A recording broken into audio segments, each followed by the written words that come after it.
Welcome to the For the Love of the Game podcast with Johnny K. This is episode 14, a look back at the memories from the Hanover store. From the first merchandise on the shelves to the countless moments that followed, Johnny shares the stories, lessons, and experiences that shaped those early years. Let's get into it.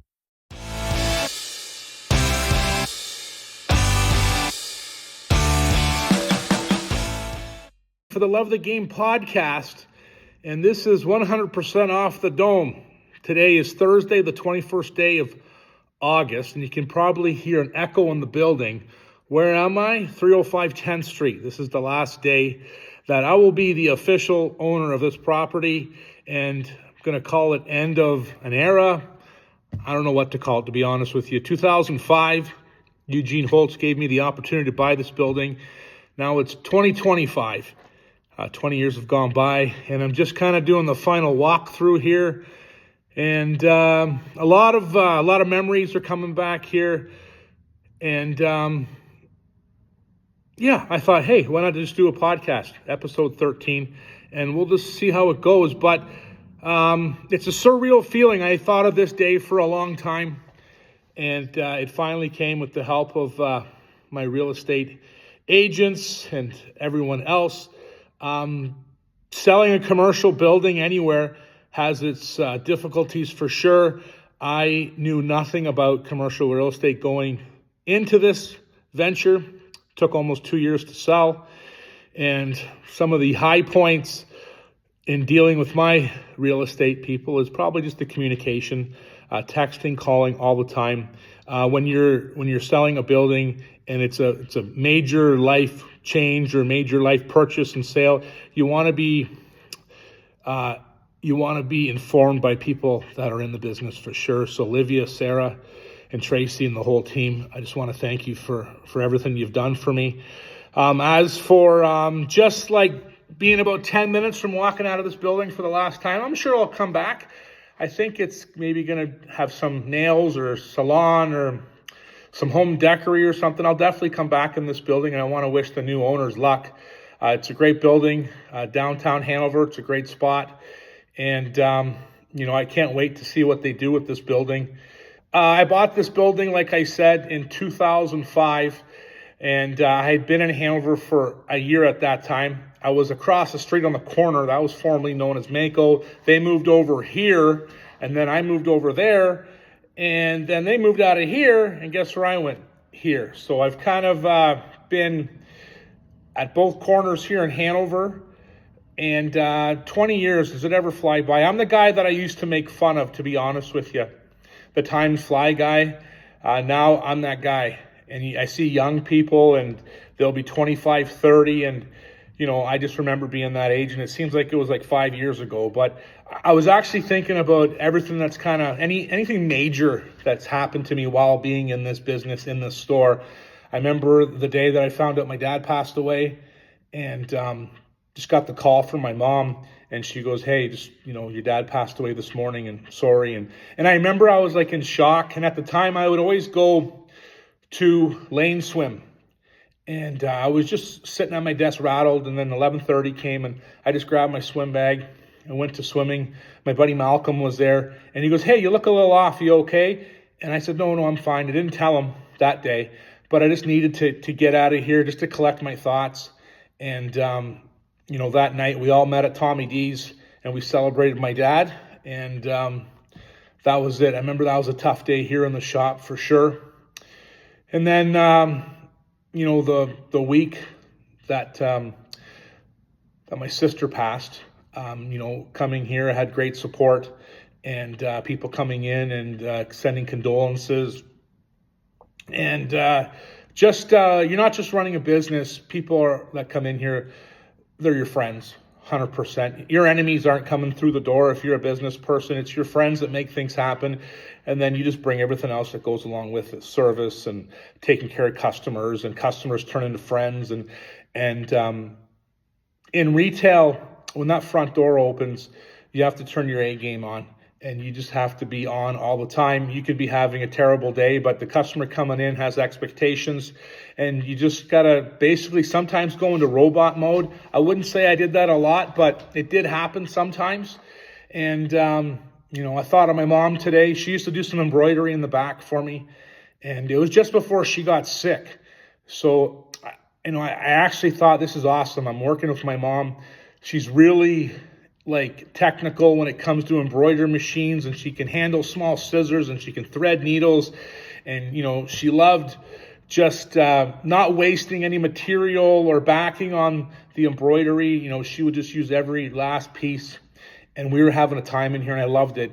And then my mom got sick, and she couldn't work here anymore. But spending time and working with family is everything. And had the opportunity to work with Jack in here, and Jack worked here for a bit, and we had some good times. But then sometimes working for your dad isn't always what you think it's going to be. And Jack and I had an understanding, and then at one point I thought, you know what, Jack, maybe it's best that you work for someone else. And at that point, he went and worked at McDonald's down the street, and probably one of the proudest dad moments of my life. I know that sounds really weird, and Jack's last day, I actually took a picture of him outside McDonald's, but the lessons he learned working there almost 2 years, driving him to McDonald's in Hanover at 5:30 in the morning, opening, closing, responsibilities, unloading the truck. Anyone out there that thinks that McDonald's isn't a good job to start, it's a really good job. You learn so many lessons, time management, tasks, checklists, getting things done. People are relying on you. Jack worked there, was able to raise some funds, bought his own car, and just kept going from there. He went into some carpentry and some construction and tried electrical, and he's in the construction business right now, working with Wilson's out of Mont Forest. But that was a memory working with Jack. Charlie was too young.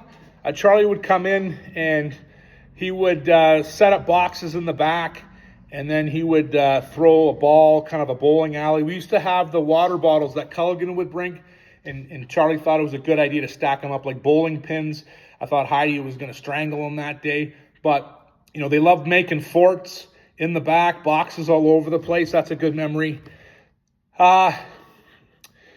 Just buying this building, I remember coming in for the first day, unlocking the door, and then I look at the far corner and there's a leak coming from upstairs. I'm like, is this a sign? Literally, the day the deal closed, I opened the door and I look to the back. I'm like, holy cow, there's a leak. I guess this is my leak now, my responsibility.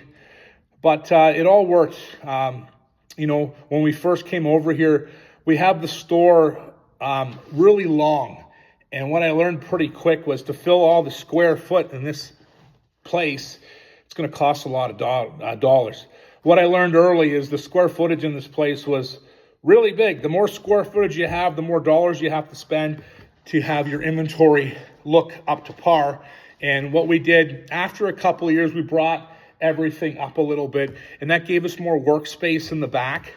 But, we had, after that, it was just the ability to work in an area that, you can play, I'm not saying tricks, but you can display your inventory in a way that sometimes it looks like you have more. You can, we had a skate sharpening center. We took pride in that. Someone would come in. I remember Reese and Chas, the Thomas boys, they worked with me, and they took pride in, someone comes in for a boot punch.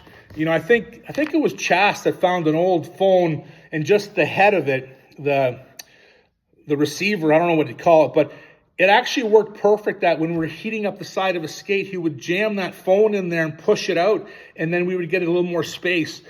And I think that was before the time that we actually bought a boot punch. So thinking outside the box, Chas came in here, 15-year-old, asked me if he could have a job, and I said, yeah, come back the next day.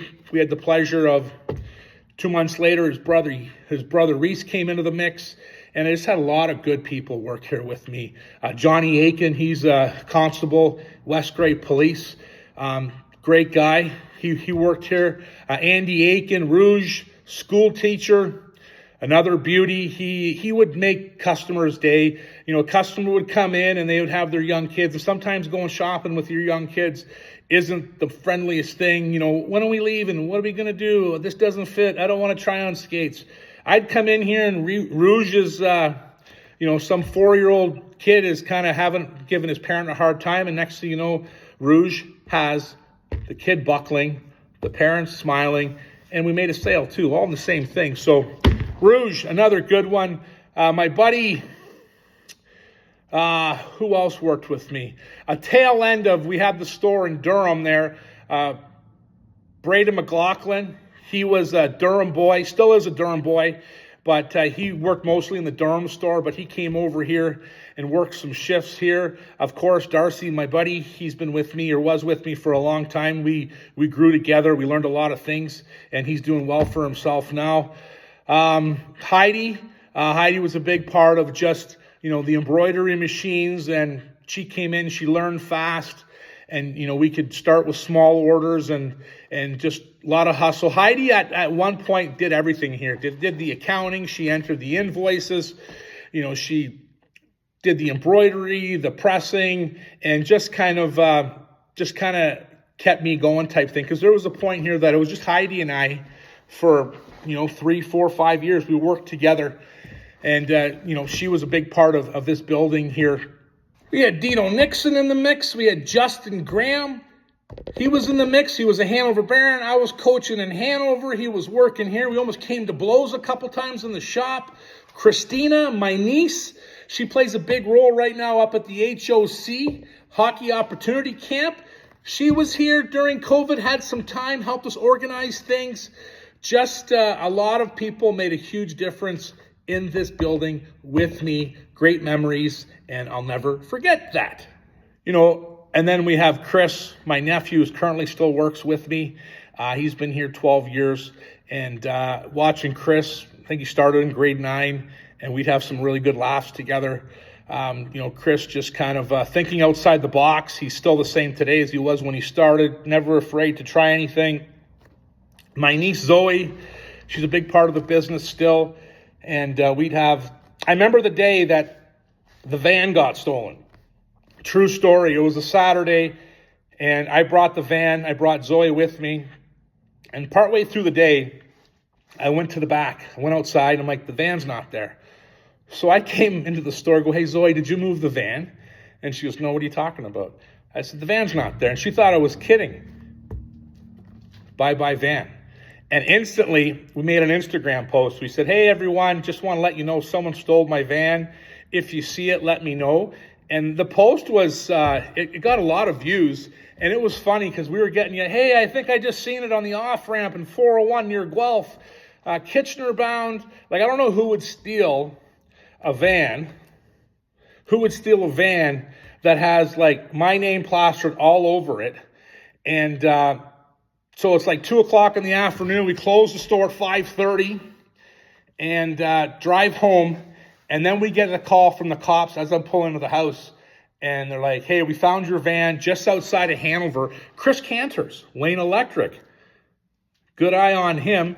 He noticed my van that's about 15 feet long was parked right behind a cement block building just off the road by the junction here. There's a variety store, and you head the junction as you head the back way out of Hanover. And someone had to have known what they were doing or had that hiding spot picked out because it was perfect. Chris knew the area well. He just happened to see, like, what is that van doing back there? Got a closer look, and then he called to see why I had my van parked there. The only thing they stole, I had a granola bar on the dash. I was pissed. You know that granola bar when you're driving home and you're hungry? On the dash. So, and my key. You lost my key. But I had a key underneath the vehicle. Don't tell anybody. I'm still driving the 2002 Ford Extended van. It's on its last legs, but I keep saying that. The thing cooks. It flies all around. I went into the body shop to see if they'd look at it, and they kind of laughed at me. And they said, you should be just taking this van to one place, and it's in Scone. Get as much as you can.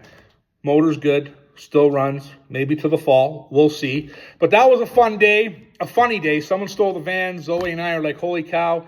We found it, made a post on Instagram, and it was miraculously all over Ontario, but it was about 5 minutes outside of town. And the culprit, we don't know. Likes granola bars, threw away my key, and we'll never know. But that was a story here. Another story, Jason Page is in the mix. And I always said with shoplifting that I would chase anyone down for a roll of tape. I don't care. It's the principle. You come in the store, you steal something, I'm going to hunt you down. And that's what happened. It was a cold January day, and a gentleman came in with a knapsack, and he steals a couple pieces of Under Armour. I run outside. He runs into an establishment to my right. It's kind of like the Taj Mahal. It was the Taj Mahal of downtown Hanover, not anymore. But he runs into that Taj Mahal up the stairs, and I'm not going up there. But Pagey was in here, Jason. He gets in his truck, and he circles back behind by the fire hall, and he phones me. I got him, Johnny. He came out the back door, and he's heading down the street.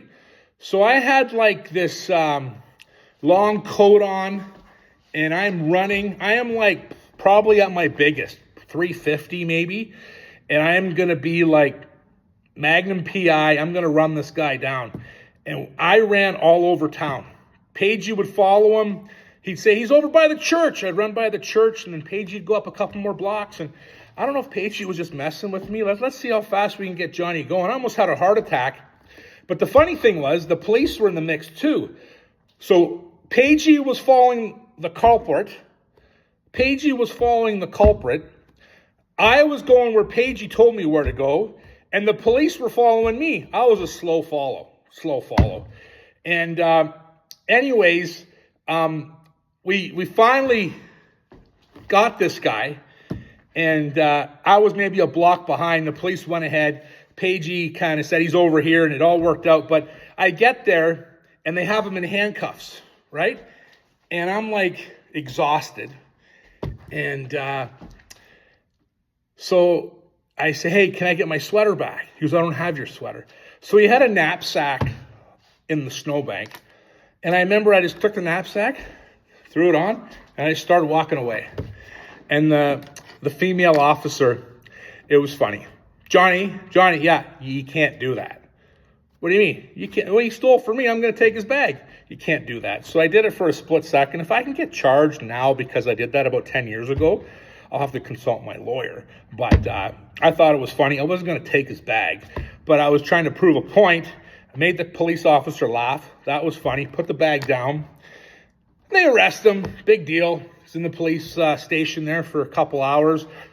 But the whole thing was even worse when I got back. I'm sweating. I'm in the store, and I do my pocket check. Like, where are my keys? Where are my cell phone? Keys, cell phone. Lost my keys. Lost my cell phone. Yeah, chasing down a $50 hoodie. And you know what? No regrets. Got a new cell phone. And the keys, I don't know what I did with my keys, but we lost those too. Lost them both. And if it were to ever happen again, would I do anything differently? Probably not. I'll be chasing them down. Hopefully a little better shape. Get the cardio up. I might be able to catch them without needing Pagey's help. But serve and protect, Hanover Police, Johnny K, and Pagey. We united, and we made an arrest. I lost my cell phone. Lost my keys. Who cares? It's a good story 10 years later. Those are the things that I remember most about this building. I do remember just, we always like to be here Friday nights.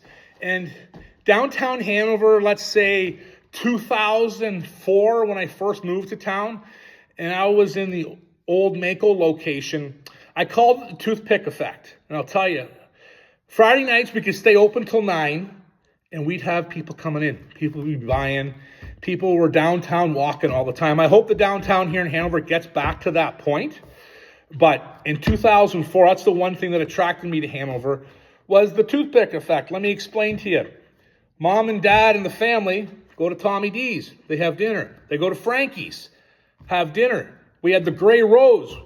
Lots of nice establishments downtown Hanover. People would have a good meal, right? Go to Norm's, wherever, have a good meal. Then they'd be walking. Dad have a toothpick, and they'd walk up and down the main street. Maybe go into a store, pick up something. And that's what attracted me to Hanover the most back then. It changed. Obviously, it changed after that. And just didn't have the traffic on a Friday night. We didn't open after dark.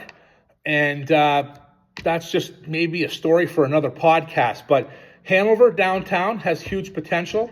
And the new owners here, they saw that and they made an offer, and we made a purchase and we made it official. And I'm really excited for them. But this building used to be a grocery store. I remember the crawl space under the stairs.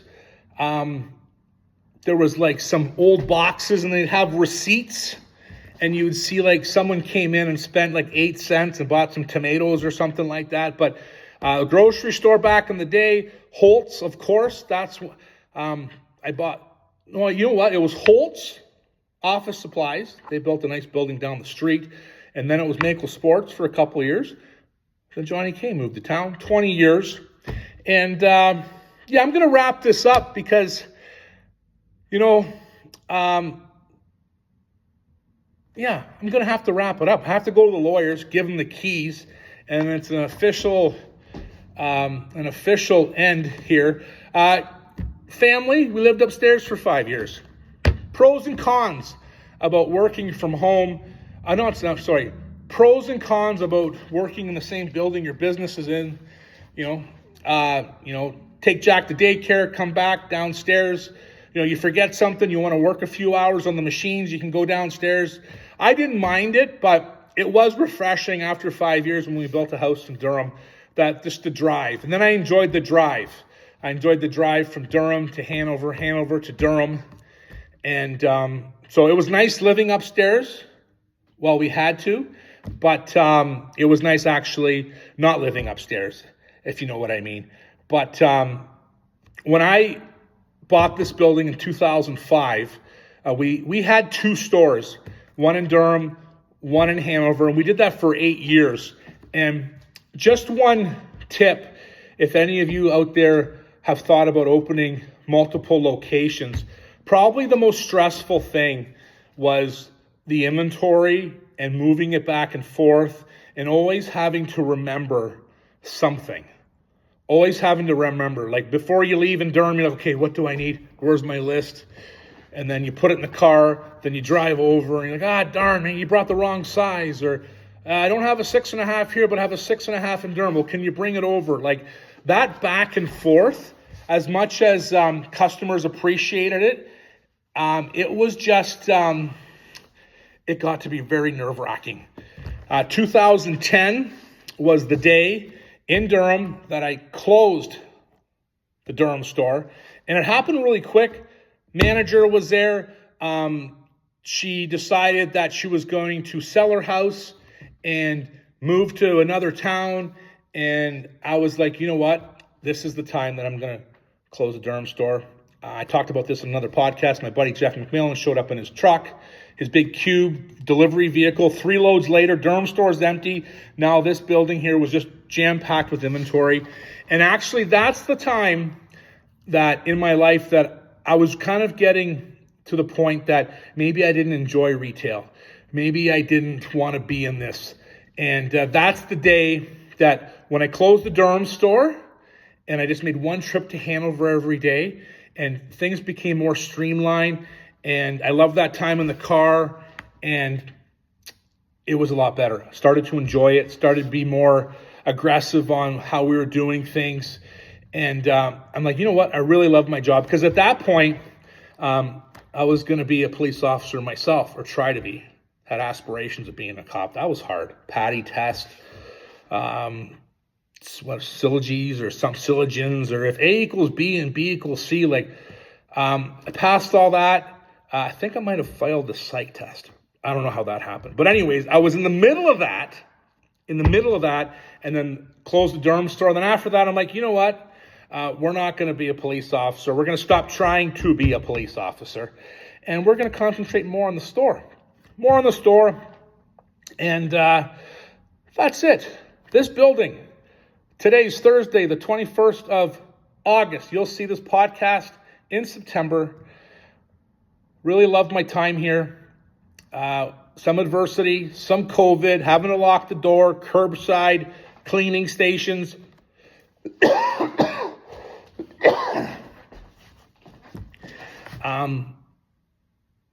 Navigating around COVID. COVID pushed us into the digital era so much faster. I was probably 5 months. I was probably 5 years away from like having a website that you could buy online. COVID changed that. We really got things going after that. And it kind of worked out from what I'm doing now, because COVID is over. We're starting to get some momentum. And then we had the fire, which became a slight challenge, which took a while and a lot of thinking, a lot of future stuff. What are we going to do? Do we want to go back to the store? But if it wasn't for COVID, we wouldn't have had time to work on the digital part of the business. We were set up for the fire because of COVID, and we were able to progress and keep doing what we're doing right now online. Another big thing with COVID is it gave us an opportunity to work on the brand for the love of the game. What would happen when you're trying to kind of multitask things in your business, and you have an idea that you want to do, and you start to work on it? Say you're working on it in the summer when you're not that busy, and you have momentum, and you have ideas, and you have art, and you're like, holy smokes, this is going to be a great idea. All of a sudden, for me, for us, for our team, September comes, holy smokes, we're busy with hockey, we're sharpening skates, and at the time, that's how we paid our bills. You know, people coming in the front door, getting team orders ready. For the love of the game, always went to the back burner. But when COVID came upon us, that's when I decided, you know what, we're really going to take a shot here. We have to take a shot, and we did. I'm really happy with where the brand's going, and really excited about what we've done lately. We have some athletes, and we're going to talk about them later. But just the brand wouldn't be what it is today without COVID and the time we had to work on it. And yeah. So not all bad. Obviously, it sucks. We had 2 fires in this building, 2 setbacks. The first one was in June of 2011, I believe. And we were shut down for like 8 weeks. 8 weeks, a little apartment fire up. Nowhere near what the May 19th, 2022 was, not even close. But it shut us down for 6 weeks, and then we got going again. But you know, this building is has had some good times, some bad times, but all that being said, we've made it through. We're ready to take the next step in our journey, and I just want to wish Sheena and Travis the best in this building. It's going to be great for you. And I'm Johnny K. Right off the dome, I didn't plan on doing a podcast while being in this building for the last time, but this is it for me. Thank you, Hanover, for the main street exposure. And that's it. I'm Johnny K. Hope you enjoyed episode.